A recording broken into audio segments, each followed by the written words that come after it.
Today's video is sponsored by Silver Falls Trading Company, a veteran-owned business specializing in organic, single-source, direct trade coffees from all over the world. At Silver Falls, your coffee is not roasted until you order it. Visit their website to check out all the available flavors, and remember, when you support my sponsor, you support this channel, and I sure appreciate it.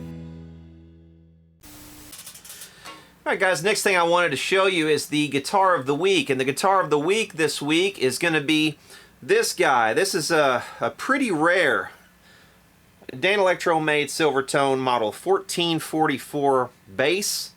This is actually ultra rare because this has a finish on it that I have never seen before on any of these basses, and it has the frosted finish. I'll show it up close in a little bit, and some people have actually have said in response to this bass, and I've posted it online before, and I've had some people comment, some Danelectro aficionados say that can't possibly be the original finish, and I guarantee you it is the original finish. I've owned and played enough Danelectros, I know what their finishes look like, and this absolutely is the original frosted finish. Really rare bass, really cool bass. It has some neat features I'd like to show you. One of the most prominent features of Danelectro guitars and basses are their bridges. The things about these bridges is they're very simple. I guess this is a chrome steel base, and then the actual saddle is just a single piece of wood.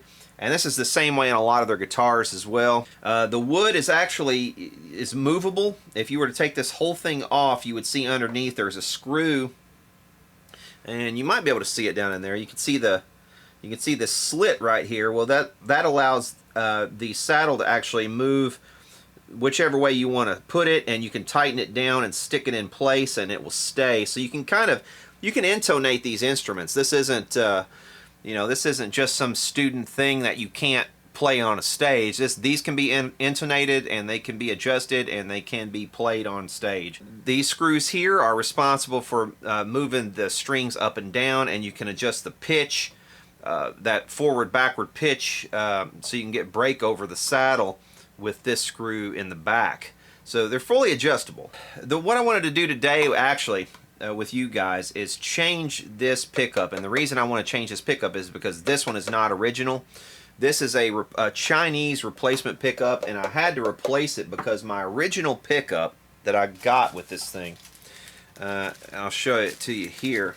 Okay, here's the original pickup for this guitar, but the problem is it had been split on the top. So this case, let's see, actually I'll go ahead and disassemble it. I'll show you the inside. This will also give you a chance to see the inside of one of these pickups. Okay, so these are what are called the lipstick pickups. It was kind of apocryphal. Some people claim that these are actually from lipstick cases, and that's what I always had assumed as well, that these were, bits of lipstick cases that were kind of left over or whatever that Nat Daniel used, and he designed pickups around it. Well, no, it turns out he actually ordered these to be made, so these were special made for Danelectro. And what we can see here is that inside, now you can't really see what's going on under this, but this is where the winding is, and the magnet. All of that stuff is underneath this black tape. I'm not going to disassemble it that far. What I am going to do is take this other side off because I need to replace it, so we're going to have to very carefully remove this. The problem with this and the way it was, there was just absolutely no way to play the instrument because every time you would try to pick, you would end up cutting yourself on this because this was in the upward position. So because of the split, it made this a pretty dangerous guitar to try to play.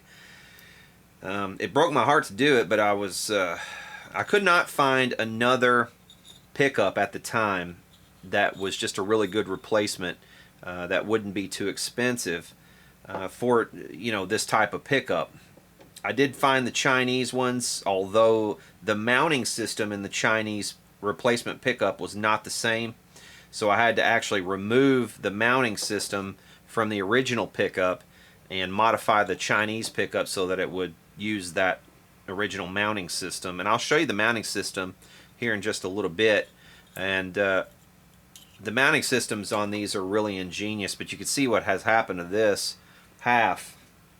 Obviously it's supposed to be like this originally, but it has been it's been warped and cracked. So I don't know what happened to it. I don't know if somebody crushed it or if it just happened on its own through, you know, temperature or humidity changes or something, but it definitely is not something that you want to leave on this. And I was actually trying to think of ways I might be able to restore this, like maybe, I don't know, maybe to get it, it looks like somebody may have taped it or tried to glue it. That's what it looks like to me. Somebody tried to drop a bunch of glue or something on it to keep it together, but obviously that wasn't going to work. But I guess you could tape it around if you wanted, but that kind of defeats the purpose. I could use some tape, I suppose, if I wanted. I've got some aluminum shielding tape. I could just wrap this a few times in aluminum shielding tape, maybe, and use that. But you know, there's no need for that because these were sent to me by special request by Doug Tulloch. Now, Doug Tulloch is the author of the book Nep-Tone Bound, the Ultimate Danelectro Guitar Guide, and you can find that book online. It's published by Centerstream. And actually, I'm going to have an article in the second edition of that book, which should come out, I guess, later this year. But Doug sent me these upon request because I told him I had one of these old pickups that was needing one. So he was good enough to send these along.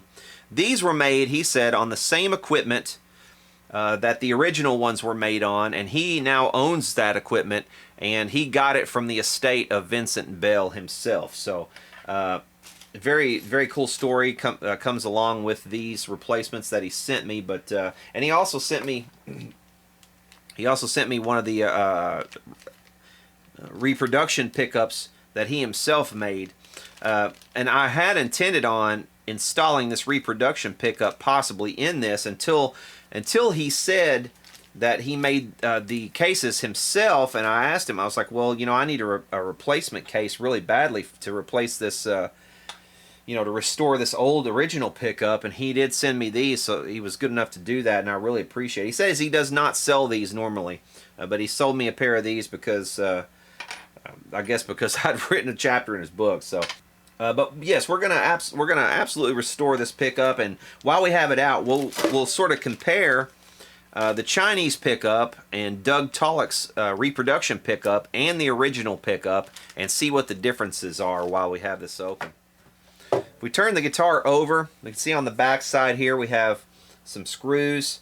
We have 2 screws here. We have 3 screws here, which are for the neck, for bolting on the neck. Down inside of here, there's yet another screw that's actually, I think that's a hex head. But that's actually for adjusting the pitch of the neck. So that's a really innovative feature of Danelectro guitars that a lot of people don't really know about. This actually predated and portended the neck pitch adjustment on Fender guitars. So that's an innovation that Danelectro beat Fender to. But these 2 screws right here are the mounting screws, so we're going to go ahead and loosen those. I'm also going to have to open this up, the control cavity, and we'll desolder the leads that we need to desolder.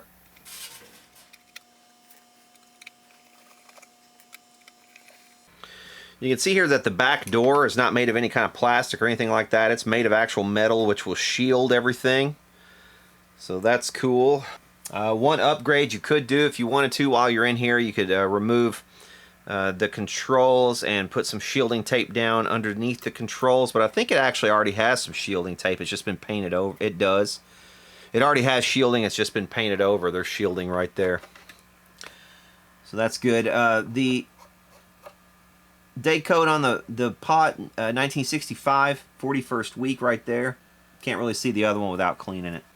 Okay, here are the pickup leads. You know what? I think I'm just going to clip that rather than trying to desolder it.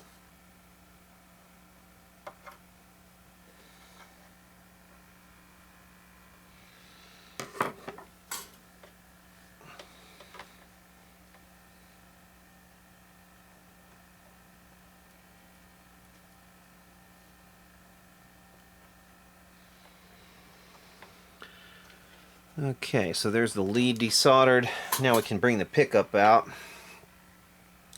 To do that, we need to lose. I don't know if I'm going to be able to do this with the strings on or not. I don't think I am. I think the strings are at least going to have to be loosened, so we'll go ahead and loosen the strings. Now, the way that these are, the pickups are mounted, these screws are the mounting screws, and they're also the height adjustment screws. And you'll kind of see what I mean when I get this pickup out. I'll show you how they adjust the height of the pickup. But to remove the pickup, you just unscrew it all the way.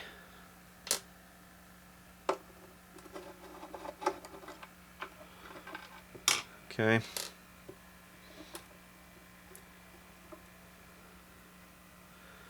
And you can see that the pickup has risen up out of the hole there.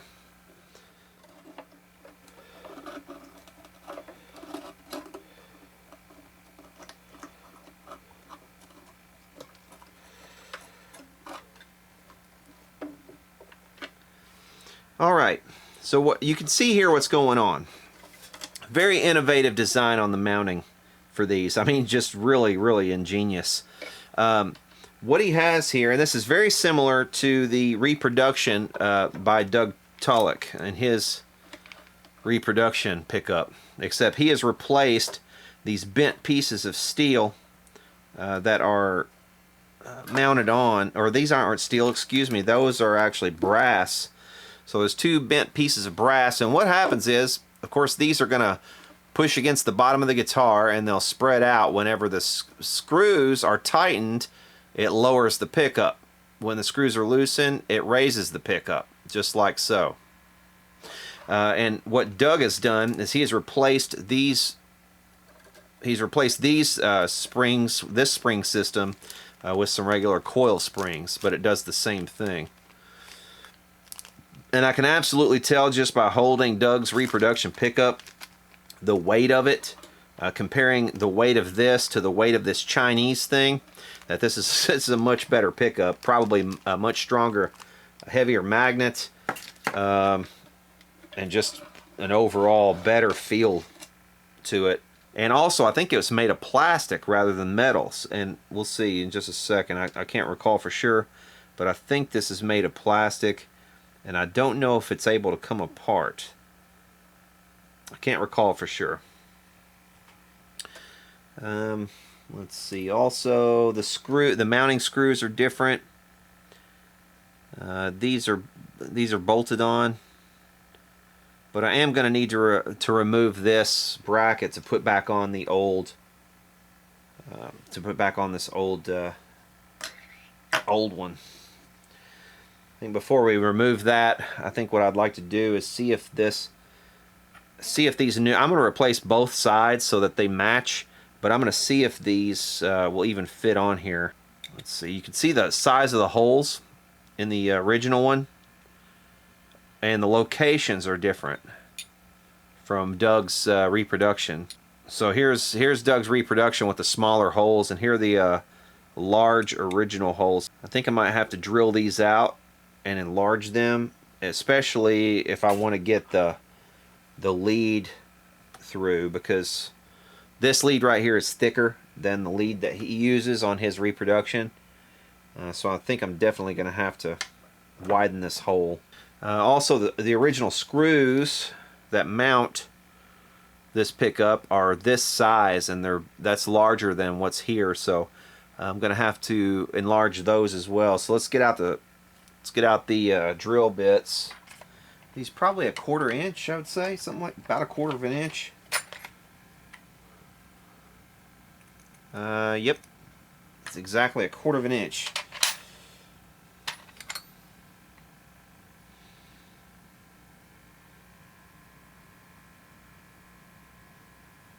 Now, absolutely what I don't want to do is I don't want to go so deep that I go all the way through the things. I don't know how thick. I mean, this is not thick metal, but I definitely don't want to go drill all the way through it. That's for damn sure. The other thing too is I can't really clamp these, because if you try to clamp these things, it's going to crush them. I mean, they're not real flimsy, but they're flimsy enough that I wouldn't feel comfortable clamping these in anything, even if I wrapped them in cloth to keep them from getting scratched. I just don't think clamping is going to be the way to go here. So I think I'm going to have to actually hold it to drill it.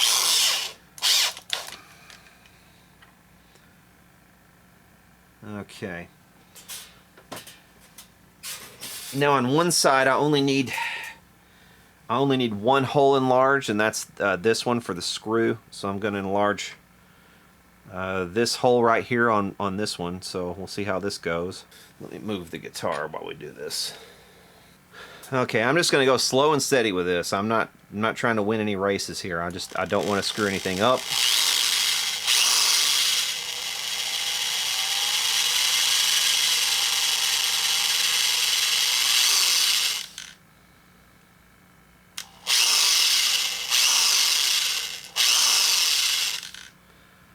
I also don't want to press so hard on this that I crush this thing either.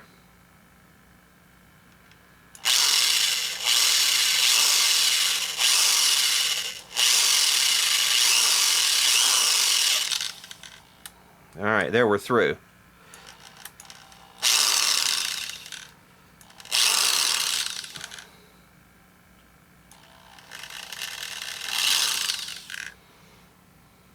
Okay, I think I managed to do that without screwing it up, so that's good. And also didn't drill into my fingers, which is also good. There's definitely going to be somebody going, man, you're an idiot. Safety first, all this crap. And yes, you're right, I'm an idiot, but I'm not even really sure how else to do it. Because like I said, you can't clamp them. So I've got 2 more holes to drill. At least they're in the right spot, so that's good. But let's go ahead and drill out these other 2 holes.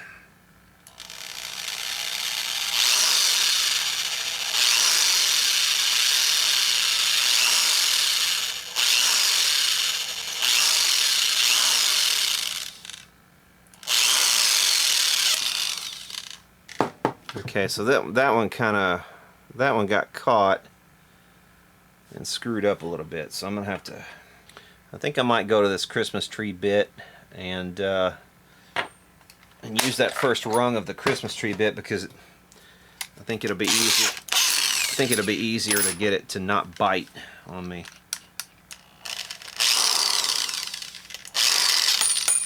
Oop. Jeez. Yeah, this is not cool. But you can see what it's trying to do. It's trying to remove this bit of material right here, and it just keeps getting caught. So, man, I definitely don't want to dent this or do anything to it to screw it up. And the problem is, I'm not sure I'm going to be able to. I got to be able to clamp it. I got to be able to clamp it on something.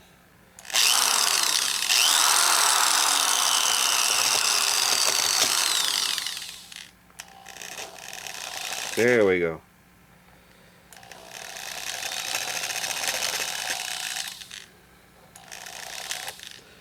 There we go. Okay. Man, that's scary shit. Well, it's not perfect, but it'll do it. You'll never see that either because it's on the bottom. And I did not dent it or anything, so that's good. Yeah, what I'm afraid of there is going through 2 rungs, so I'm gonna go back to this one.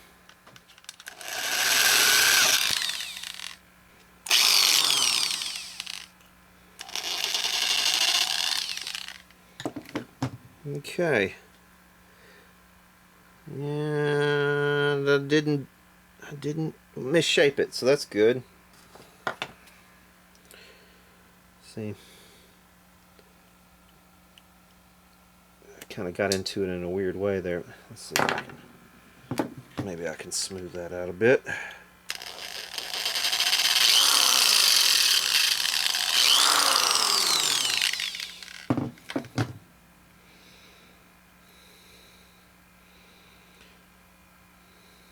Right? That's not too bad. Let's reassemble the pickup. Alright, I'm going to go ahead and dismount this Chinese pickup from the springs. And I think the washers here belong with the original one. So those are the original washers. I'm going to keep them with the original pickup. So you can see how they come apart here. We've got this piece that's a separate piece, and that's made of brass. Got another one over here.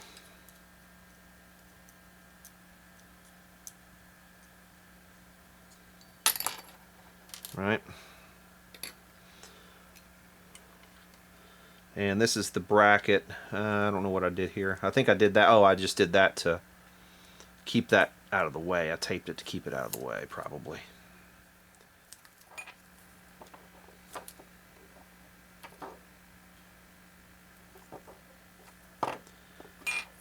Okay, now originally, this Chinese pickup, you can see the way this is. Okay, these do come apart, but I'm not exactly sure how they come apart because there's screws here that are coming from the inside of the pickup, and there's just no way, really no way to take this thing apart without, I don't know if you have to cut into it or what you're going to have to do to get it apart. Maybe even cut the screws off. I don't know. I'm not really sure how they assembled this. But anyway, it's a working pickup, so it'll go into something, but you know, it's just not as nice of a pickup for sure as the one that that Doug sent me, and it's not as nice of a pickup as the original one. So I'm going to put it back together here while I've got it out. Okay, and again, these are mounted differently. The way that this is mounted is like so.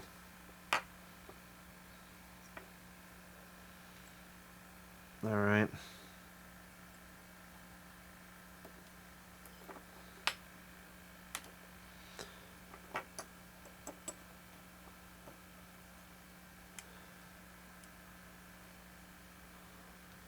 Yep, like this.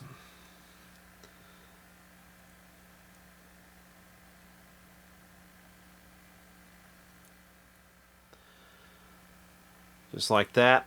And what this is supposed to facilitate then is you can mount them from the top instead of like in a, in more of a Fender-ish kind of a way than this system, which is obviously different. It has to go through the back of the guitar on this system.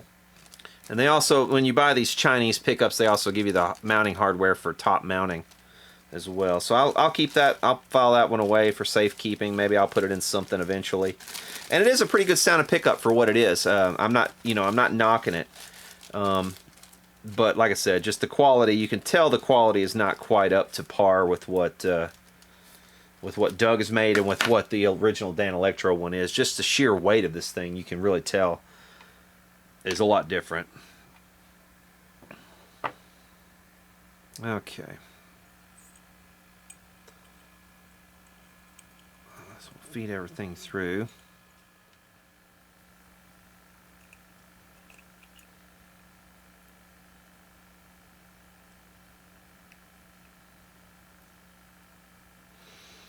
The only thing I'm afraid of now is this not fitting.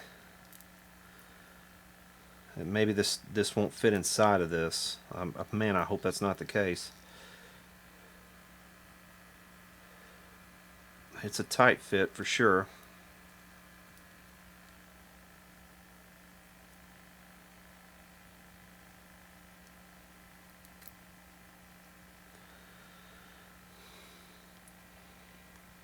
And we definitely don't need it to split again. Man, that would be a big bummer.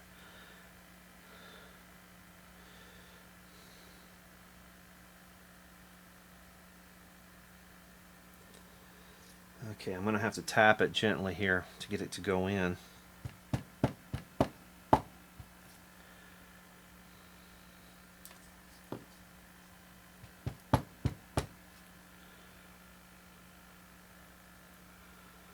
Okay, right. All right, now the other side. Yeah, this is kind of nerve-wracking, man, because I definitely, very last thing I want to happen here is for one of my new pieces to split, because he did say, like, he has a very limited supply of these, and he doesn't sell them or give them away to just anybody. So I did pay him for them, but he said he usually does not sell these. because he has such a limited supply of them. But yeah, much better, man. I'll tell you what, that's way better than that split that was in it before, without a doubt. So let's go ahead and mount this thing up. We'll use our original screws.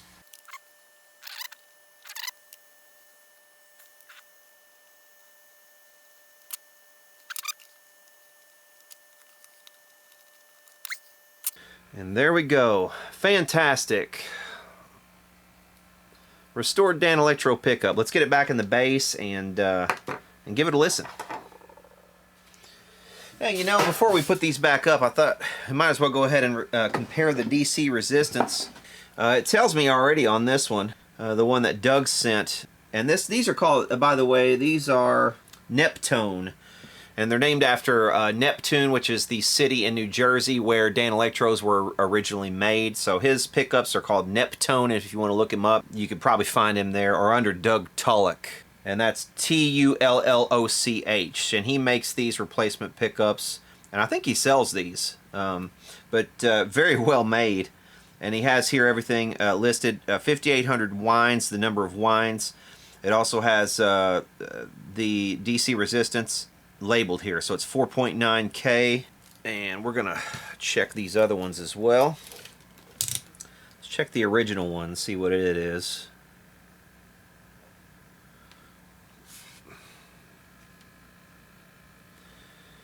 Okay, the DC resistance on the original one is about 7K. That's if I don't have a bad connection. I do have a bad connection. 3.6K. Right? Okay, so this original one is 3.6K.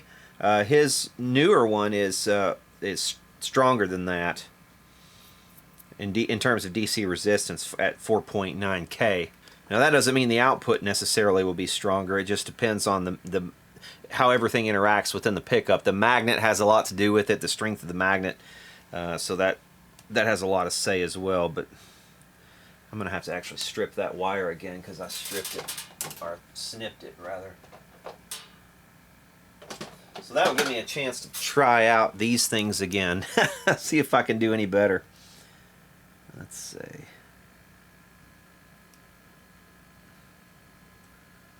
Am I going to be able to do any better? Oh yeah, that worked pretty well. Okay, the Chinese one is 4.7K, so it's closer to what Doug has in his. So we have 3.6, 4.7, and 4.9K on the DC resistances. Once again, that's not going to tell you, what the output is going to be or the perceived loudness of the pickup. That's also determined by the strength of the magnet and the way that the pickups are made. All those things interact and work together, so you can't really tell the strength of a pickup just by the DC resistance, but it does give you some indicator. But you can definitely tell what I mean by, these being well-made pickups. He's got the way Doug has machined his mounts is actually better than the original one, because the original one has it doesn't have the rounded edges on the mounts. The original one is also aluminum mounted, and this one is steel. And it's actually a thicker gauge by the look of it, slightly thicker gauge. The springs, I really think that these original springs are really innovative. It's just a bent piece of brass once again. And it's bent over the edge here so that you get a nice folded edge so it doesn't screw up the back of the guitar or dig into the the wood material. And I say wood material, but really it's masonite is what the guitars are made out of. So you don't want an edge right here that would dig into that. So they've rounded that over and doubled it, which is a pretty good idea. But you got a couple of springs here. It looks like he may have experimented with some different springs and then settled upon 2 springs on each side as the right amount of tension. So yeah, man, just really well made replacement pickup here. As for the Chinese replacement pickup, if I can remember where I bought this, I will put a link down in the description if you're looking for one of these, or if you're wanting to make, build a guitar or something that uses these lipsticks. This was a good sounding pickup. Again, I'm not getting down on this pickup in any way. So if you're looking for something that's inexpensive, these are pretty good. But if you're looking for something that is closer to the original in terms of quality, I would definitely go with something like this. Okay, let's reinstall this pickup. The polarity is not going to matter because we don't have a second pickup. So it could go either way, but I'm going to set the lead to the bottom. So let's see.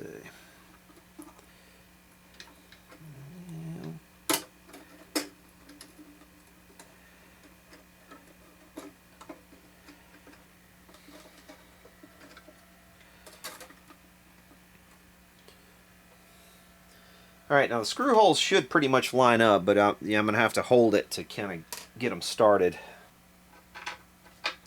Actually, I think it might be better to, yeah, we'll do it like this, so we can kind of look down in there.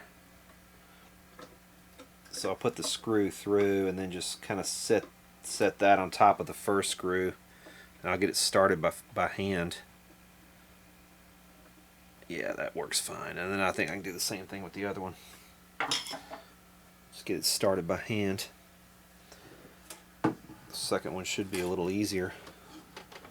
Of course, now that I say that, it won't be. Right? Okay. There we go. Now that's hot, hot, hot, hot, hot, hot, hot. Ooh. Woof. Oh. Oh, that's hot. I should have grabbed that with some pliers instead, but I'm not that smart. All right. Okay. Controls are backwards from what you would think. This is the volume and this is the tone.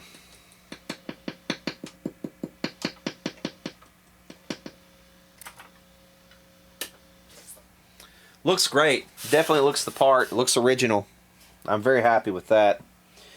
Doug also sent me a couple of these. These are aluminum versions of these covers, and they're not drilled. There's no holes in them. And I think these he actually does sell, and these are the ones that he's made on the original equipment with aluminum pellets instead of the original. I guess these are steel or whatever they are, chrome coated steel. One other thing I wanted to note is the presence of this frosted finish on the back of the guitar as well. You can see it here, right along the edge, and this is the way they would have done it. And you can see where it's been worn off. See, starting like right here. You can see where the finish was worn, and then there's pieces of it left right there. It picks back up on the top up there, and then it's worn there as well. So I mean, that is absolutely original finish, and it's an extremely rare finish to see on this particular model. Pretty much all of these were black. Also, for those of you curious, looks like the scale length on this thing is about 29 3/4, somewhere along in there.